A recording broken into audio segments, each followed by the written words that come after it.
Hello friends, welcome to the next video from coder Guru भाई। और आज के इस वीडियो में हम एक और सिली मिस्टेक देखेंगे जो हमें अवॉइड करनी चाहिए। What would be the output? hash include stdio.h int main int x is equal to 10, y is equal to 10t, I for I is equal to 0, I less than 5, I plus plus, printf x percentage d x plus plus, printf y percentage d y plus plus। अगर आप चाहो तो video pause करके इसका output guess कर सकते हो। और इसका आउटपुट है ये।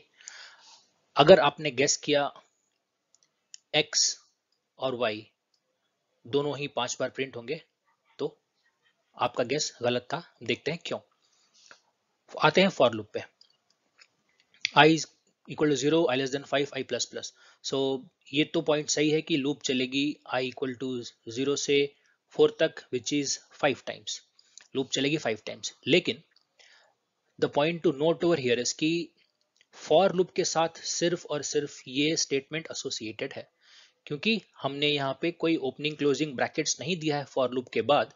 तो एज पर सी कंपाइलेशन सिर्फ ये जो फर्स्ट वाली स्टेटमेंट है following the loop falls under the loop statement. तो जो ये लूप 5 बार एग्जीक्यूट होगी सिर्फ ये वाला स्टेटमेंट 5 बार एग्जीक्यूट होगा। और जब कंडीशन फॉल्स होगा कंट्रोल यहां आएगा और ये स्टेटमेंट सिर्फ और सिर्फ एक बार एग्जीक्यूट होगा। इसीलिए हमें ये आउटपुट मिला x is equal to 10, x is equal to 11, क्योंकि x का इनिशियल वैल्यू 10 था और ये एक पोस्ट इंक्रीमेंट है। तो हमने पहले x को प्रिंट किया और फिर x 11 हो गया। लूप सेकेंड टाइम चला, x प्रिंट हुआ 11, फिर x इंक्रीमेंट हो गया। सिमिलरली ऐसे करते करते x 14 प्रिंट हुआ, टोटल 5 बार प्रिंट हुआ, x हो गया 15। फिर गया इसने चेक किया आई प्लस प्लस किया, चेक किया कंडीशन आई का वैल्यू 5 हो गया था, this becomes false. Control comes here, y is equal to percentage d y plus plus. तो 20 प्रिंट हुआ और y का वैल्यू हो गया 21। Since it is post increment 20 print होता है। इसी कोड को this part of the code जो ये सेक्शन है लूप वाले सेक्शन को अगर हम इस तरह से लिखते हैं, इसमें डिफरेंस क्या है? हमने यहाँ पे एक ओपनिंग और एक क्लोजिंग ब्रैकेट दिया।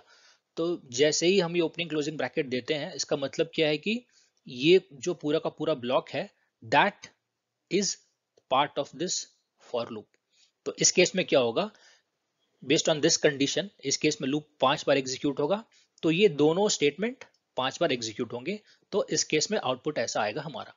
सिंस ये एक पोस्ट इंक्रीमेंट था तो पहले ये स्टेटमेंट एग्जीक्यूट हुआ फॉर i इक्वल टू 0, ये स्टेटमेंट एग्जीक्यूट हुआ और फिर ये स्टेटमेंट एग्जीक्यूट हुआ, फिर i प्लस प्लस हुआ, कंडीशन ट्रू था, फिर i इक्वल टू 1 के लिए ये स्टेटमेंट एग्जीक्यूट हुआ और फिर ये स्टेटमेंट एग्जीक्यूट हुआ।